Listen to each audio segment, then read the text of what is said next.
Amira, awak ada cadangan untuk tugasan ini? Saya tak ada cadangan sebab saya tidak mahir dalam bidang visual ruang ni. Hai. Hai, Kita tengah buat apa? kami diberi tugasan untuk mencantikkan taman ini. Betul. Awak ada cadangan? Oh, maaf. Saya tidak berapa mahir dalam bidang visual ruang. Alamak. Hai awak semua. Hai. Kami minta dengar tentang perbincangan untuk mencantikkan taman ini. Korang ada idea tak? Ada. Sebab kami mahir dalam bidang visual ruang. Oh, bagus juga. Kalau macam tu, boleh bagi cadangan awak. Pada pendapat saya, kita boleh mencantikkan lagi taman ini dengan menambahkan lampu. Apa kena bawa? Pada pendapat saya, bagus cadangan itu. Selain itu, kita boleh tambah bunga-bungaan untuk menambahkan warna dekat taman.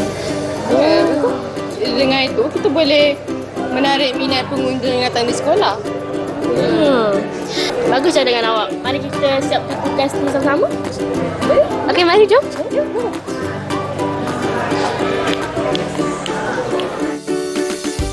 Assalamualaikum dan salam sejahtera saya ucapkan kepada semua. Apa khabar? Saya Syamira Nazir. Hari ini anda sedang menyaksikan pentaksiran psikometrik. Selama 30 minit kita akan membincangkan tajuknya Inventari Kecerdasan Pelbagai dalam Visual Ruang khas untuk murid-murid tingkatan 3. Apa yang dimasukkan dengan visual ruang ni? Sama-sama kita akan pelajari dan juga bincangkan dengan tetamu jemputan di studio hari ini. Saya bersama dengan seorang guru bimbingan dan kaunseling dari SMK Dusun Nading Hulu Langat Selangor. Siapakah beliau? Jom kita kenali guru kita terlebih dahulu. Kita saksikan Profil Guru.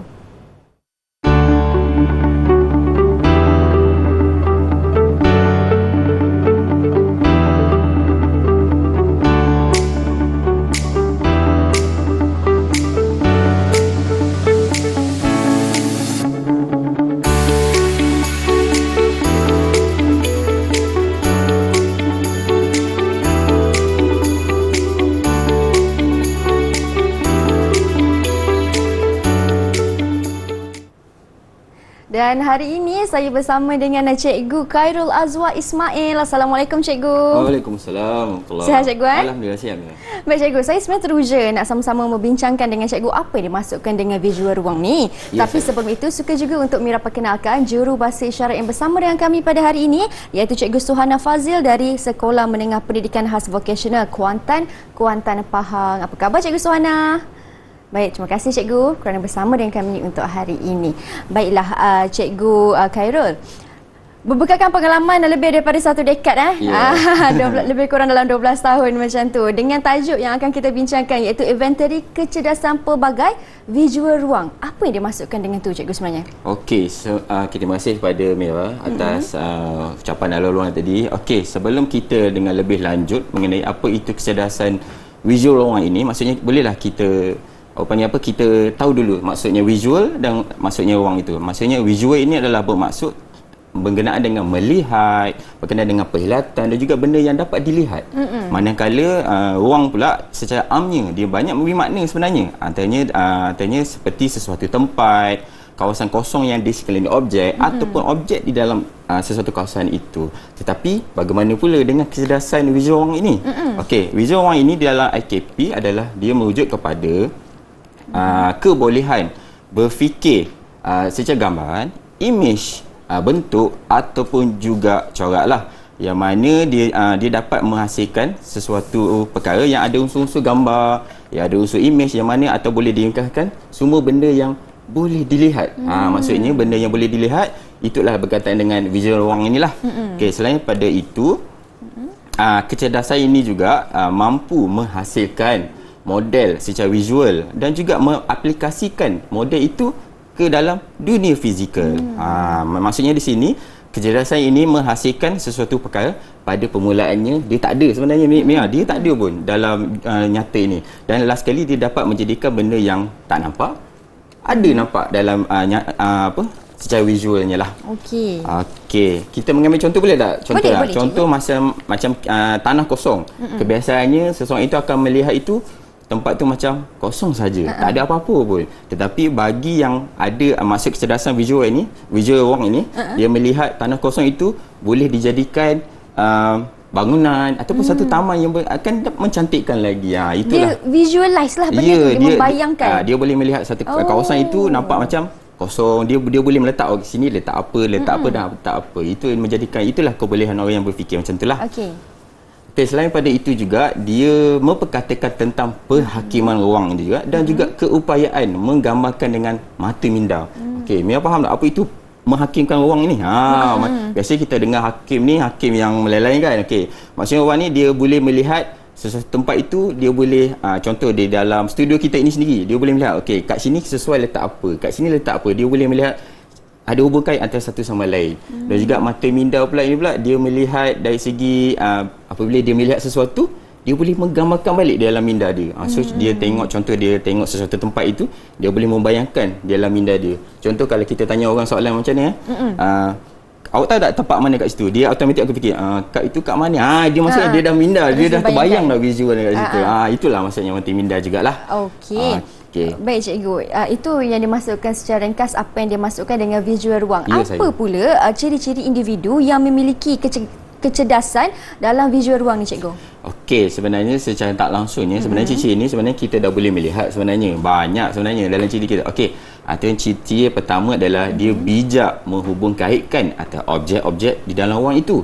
Maksudnya dia melihat contoh meja ini sesuai dengan tempat ini, meja itu dia sesuai tempat sana. Dia boleh menghubungkaitkan antara satu sama lain.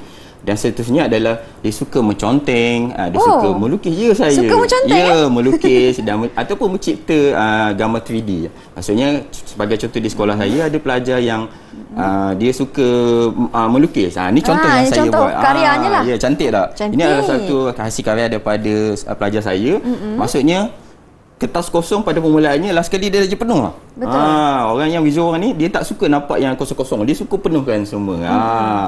Dan seterusnya adalah ciri-ciri lain adalah imaginatif dan kreatif. Okey, maksudnya di sini saya ambil contoh macam orang ambil gambar lah ni. Mia, contohnya kalau kita ambil gambar macam saya ambil gambar, dia macam apa ni cikgu? Cikgu Azwar nampak macam biasa je, tapi apabila kita bagi orang yang ada ciri-ciri ini, gambar tu nampak macam lagi cantik. Mungkin kalau bahasa senang sekarang nampak kurus lah, nampak cantik, nampak tinggi lah. Sebab dia ada seni, dia boleh setting macam mana bentuk dia. Dan bagi ciri-ciri seterusnya, hampir semua kecerdasan dia mempunyai sifat teliti dan fokus. Maksudnya semua benda, apa-apa dia pakaian buat, memang dia akan sangat teliti dan fokus. Dan seterusnya dia dapat mengesan dunia visual dengan tepat. Maksudnya di sini merujuk pada gambar dan filem. Maksudnya dia tengok gambar itu, dia boleh melihat gambar itu bentuk dia, walaupun dia tengok bukit, gambar bukit kan, dia dapat menggambar bukit dia macam ni. Kalau dia tengok gambar sungai, dia boleh sungai dia macam ni, mengalir macam ni. Malah juga dalam filem juga, kita tengok dalam filem macam orang bawa kereta kan, bawa kereta. Kalau setengah orang yang biasa dia tengok macam biasa je, tapi orang yang visual ni dia boleh bayangkan orang tu tengah bawa kereta. Macam itulah. Baik cikgu. Dan saya kira pastinya individu ini juga dia suka menyelesaikan puzzle ataupun bermain teka-teki. Betul. Selain pada itu dia suka salah satu yang boleh tambahan lagi, dia suka buka dan pasang balik barang-barang. Dia macam puzzle lah. Dia maksudnya dia memang suka buka-buka, lepas tu dia pasang balik, lepas tu buka balik. Sebab dia memang itulah ciri dia. Kalau kita sedar tak sedar lah. Menarik itu. Jadi macam mana penonton di rumah, ada tak ciri-ciri ini dalam diri anda? Kalau ada, mungkin anda antara individu yang memiliki kecerdasan visual ruang. Kita akan sambung lagi perbincangan kita selepas ini, tapi jangan ke mana-mana, teruskan setia menonton Pentaksiran Psikometrik Didik TV KPM.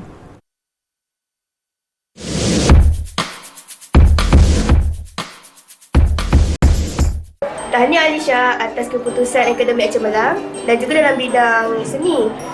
Cantik lukisan yang Alisha hasilkan. Terima kasih atas pujian dan sokongan anda semua. Sama-sama. Bagaimana awak berkemahiran dalam bidang seni dan juga berjaya dalam bidang akademik? Setiap orang ada kemahiran dan potensi diri sendiri. Kita perlu tahu dan kembangkan sebab kita sendiri pun tidak tahu kemahiran kita. Betul. Kalau begitu, bagaimana kita nak kembangkan potensi kita? Dengan cara saya berbagikan masa dengan kelebihan saya dan juga akademik. Kalau nak tahu lagi potensi anda semua, boleh kita pergi ke bilik. Mari. Jom. Baiklah, berkemahiran dalam seni, berjaya juga dalam bidang akademik. Ini antara ciri-ciri individu yang memiliki kecerdasan visual ruang. Dan dalam segmen kali ini, kita nak tanya pula kepada Cikgu Khairul, bagaimana pula untuk murid-murid di rumah ingin mengetahui nak menentukan penilaian skor mereka. Pastinya diuji juga kan? Ya, Individu ini ada ke tidak? Ada skornya. Jadi macam mana Cikgu, silakan. Okey, selepas saya nak tanya juga Amira kan, selepas kita ambil exam, apa yang kita nak tahu selepas itu? Kita nak tahu markah. Ya, mesti nak tahu markah ataupun result dia kan. Okey, apabila pelajar-pelajar semua dah menjawab IKP ini, so dia akan adalah skor dia. Okey, bagi sebelum itu saya nak cakap juga, skor di dalam kecerdasan ini tidak menunjukkan siapa yang dapat tinggi itu bagus. Siapa yang dapat rendah atau sederhana itu tak bagus. Bukan. Ini adalah untuk kecerdasan masing-masing. Maksudnya di sini, kalau skor kita mendapat dalam lebih 75% sehingga 100%, itu tahap kita adalah tahap tinggi.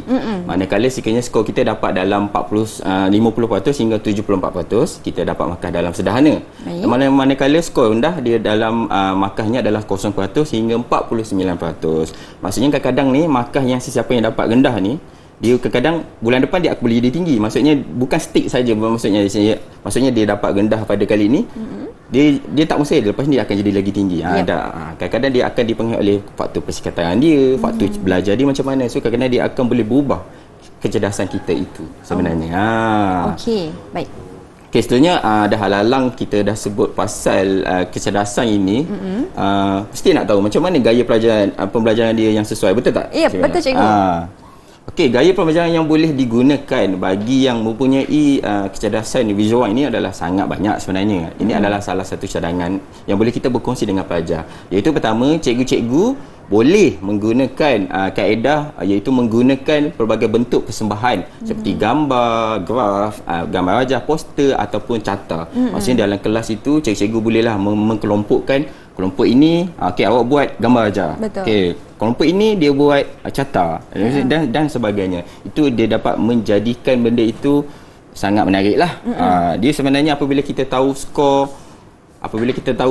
yang kita tahu skor pelajar itu tinggi ataupun rendah ataupun sederhana, dia boleh digunakan kepada banyak pihak seperti macam pihak cikgu-cikgu, malahan pihak ibu bapa pun boleh gunakan data itu. Contoh macam ibu bapa.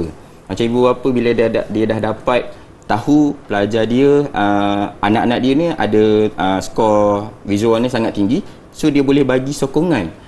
Sokongan macam mana? Boleh saya nak tanya juga. Okey, sokongannya macam dia boleh ajak sekali anak-anak dia kemas rumah ataupun setting rumah. Okey, hari ni saya nak panggil Azwar, contoh panggil Azwar, mak hari ni nak tolong minta Azwar macam mana nak setting orang tamu kita ni. Kita ajak sama-sama dia dengan bersama-sama kita kat rumah tu. Kalau ada bajet sikit, boleh beli permainan yang seperti menyusun puzzle dan sebagainya, itu lagi baguslah. Dan manakala cikgu pula dia boleh dengar macam saya cakap tadi, dia boleh mengkelompokkan pelajar mungkin sebab kat sekolah ni pelajar A dia kecerdasan lain, betul tak? Kecerdasan B, kecerdasan lain. So apabila kita tahu masing-masing ada kecerdasan yang berbeza, dia boleh digunakan. Kumpulan A ni, pelajar A ni kita boleh guna macam ni dan macam ni. Yang seterusnya yang boleh gaya pembelajaran ni adalah menggunakan peta minda. Peta minda ni maksudnya pelajar visual ni, kecerdasan visual ni, dia tak suka nampak kertas macam kertas ada tulisan saja. Dia suka macam kalau dia letak nota, dia akan pecah-pecah macam tu. Ada bulatan. Ya, dia tak suka nampak macam sim kosong je. Dia suka ada pergi ke sini. Dia bila dia buat macam tu, dia jadi macam wah, sukanya, cantiknya macam tu. Dan seterusnya menggunakan kemudahan teknologi, iaitu menonton video ataupun gambar lah. So dalam kelas tu cikgu-cikgu boleh bersama-sama juga kita tunjuk dalam kadang-kadang pun ada juga cikgu yang belajar dia pasang LCD projector supaya pelajar lagi faham. Dan last sekali adalah menggunakan set permainan. Set permainan ni bila kita bunyi permainan ni nampak macam biasa saja sebenarnya kan, tapi sebenarnya banyak dah permainan yang sambil-sambil kita bermain, sambil kita belajar. Contoh macam ala-ala macam permainan yang bila kita main ni kan, bila dah berhenti kat situ dia jawab soalan. Bila dia dapat jawab soalan, dia boleh pergi tempat lain.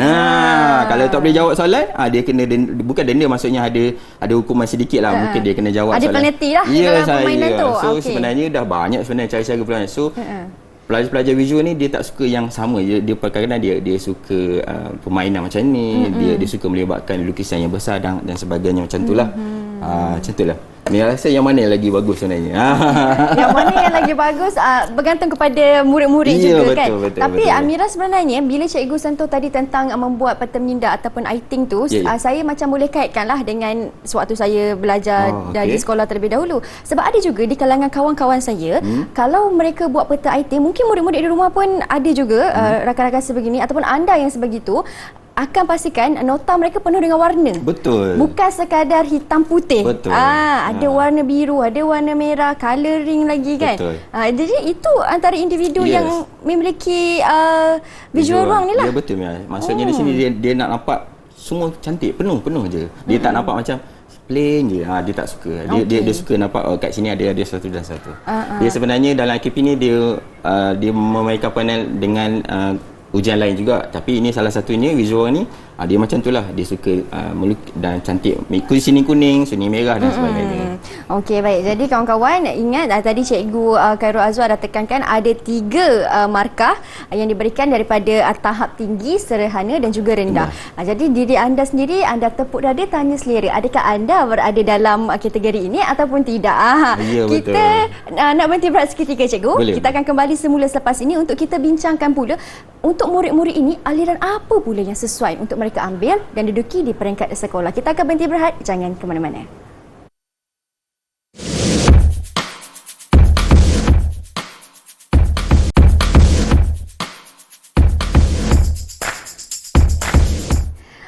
Baiklah, kembali kita dalam pentaksiran psikometrik di mana hari ini kita membincangkan tentang inventory kecerdasan pelbagai dalam visual ruang. Kita sudah mengetahui bagaimana ciri-ciri individu yang mempunyai kemahiran dalam visual ruang ini, dan sekarang kita ingin tahu pula untuk murid-murid di sekolah apakah aliran yang bersesuaian untuk mereka dan juga laluan kerjaya yang sesuai untuk mereka, Cikgu. Silakan. Okey, terlebih dahulu nak jelaskan sekali lagi. IKP ni adalah sepenuhnya kepada pelajar-pelajar tingkatan 3. Baik. Yang mana dia digunakan untuk salah satu penilaian untuk menentukan aliran apa semasa tingkatan 4 nanti. Maksudnya, tetapi untuk tingkatan lain seperti tingkatan 4 atau 5 pun boleh juga jawab. Tapi untuk IKP ni adalah sepenuhnya kepada pelajar tingkatan 3 untuk menentukan aliran apa selepas itu.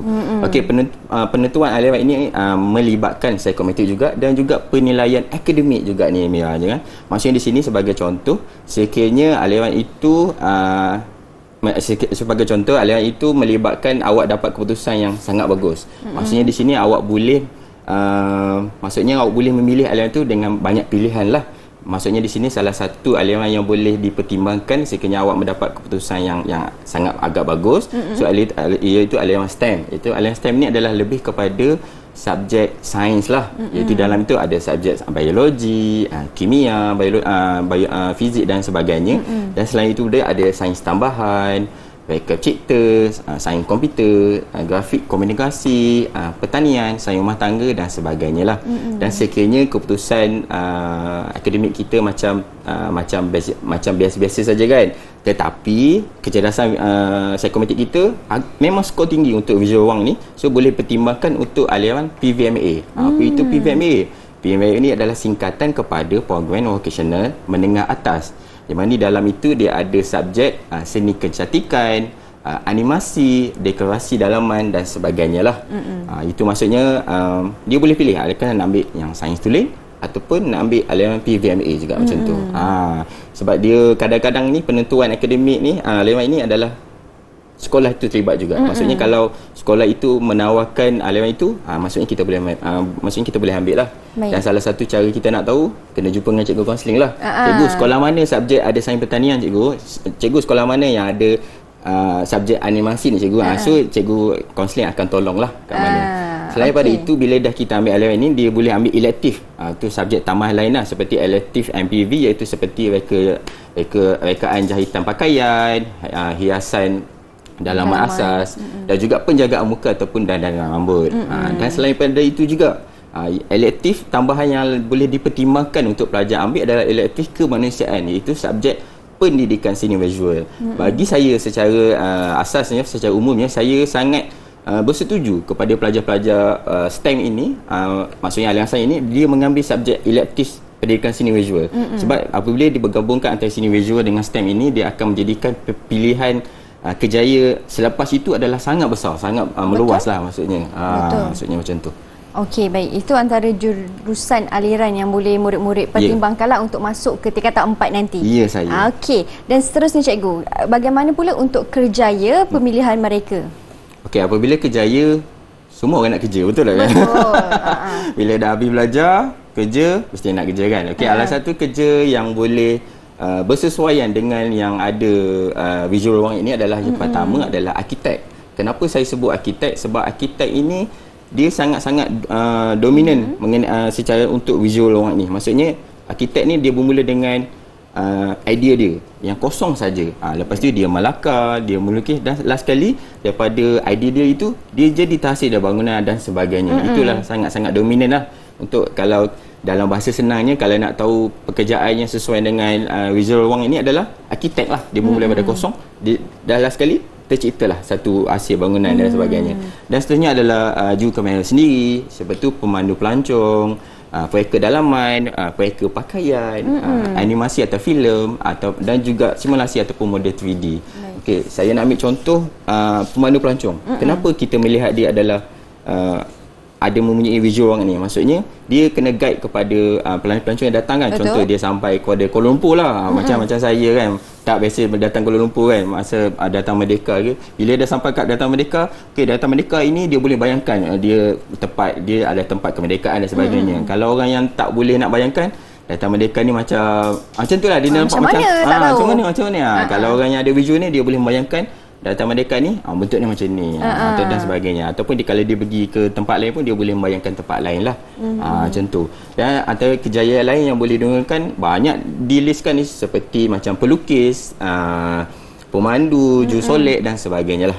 Banyak sebenarnya contoh kejayaan yang boleh bersesuaian dengan kecerdasan visual inilah. Kalau tengok apa yang cikgu sentuh tadi, antara kejayaannya itu mereka juga terlibat minat dalam bidang seni juga. Betul. Sebab ada karya yang akan dihasilkan. Betul. Kalau mereka pakaian itu daripada kain selembar benang menjadi kain itu betul. Menjadi baju. Itu yang nak dimasukkan. Tapi mereka juga masih lagi bukan saja menggunakan kalau boleh katakan otak ataupun minda bukan sebelah kiri je cikgu. Seni saja, kanan pun guna juga. Sebab nak pastikan buat bangunan tu kan jangan seni bengek pula kan. Nampak cantik kan dan sebagainya kan. Betul. Ada banyak teknikalnya juga yang harus dititik beratkan. Wah, hebat ya cikgu kalau individu-individu ini. Betul. Okey. Jadi murid-murid, kalau lah cikgu kan, mereka yang ingin menambahkan pengetahuan mereka dalam bidang ini, orang kata nak tambahkan kemahiran mereka dalam bidang ini kan, apa latihan yang bersesuaian dengan mereka ataupun macam mana cikgu? Okey, dia sebenarnya macam ni, antara salah satu perkara yang boleh kita buat adalah apabila kita tahu kelebihan kita tetapi kita tak tahu pun potensi kita. Jadi kita mungkin salah satu kita kena ambil tahu tentang perkara itu dan kita tambah baik apa yang kita kena tambah baik tentang kemahiran dalam diri kita lah.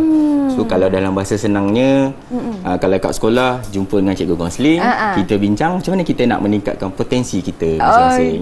Saya. Baiklah, jadi murid-murid SMK Dusun Nading dah tahu dah nak cari siapa boleh cari cikgu Khairul Azwar. Baik cikgu, sedikit rumusan ringkas memandangkan kita dah sampai ke penghujung siaran. Okey, psikometrik ni adalah salah satu cara kita nak mencari kelebihan potensi diri kita masing-masing, yang mana apabila kita dah tahu kelebihan kita, potensi diri kita, maksudnya kita dah ada guideline, kita ada panduan macam mana kita nak menjadikan diri kita ni lagi baik dan mencapai kejayaan dalam akademik dan juga dalam kehidupan seharian kita. Itu. Baiklah, jadi diharapkan segala perbincangan yang kita sampaikan pada hari ini, informasi pada hari ini memberi manfaat kepada murid-murid untuk mengenal pasti potensi yang ada dalam diri anda, sekaligus tahu laluan kejayaan mana ataupun aliran sekolah pembelajaran mana yang bersesuaian dengan diri anda. Kita jumpa lagi di episod akan datang. Saya Syamira Nazir. Assalamualaikum dan salam sejahtera.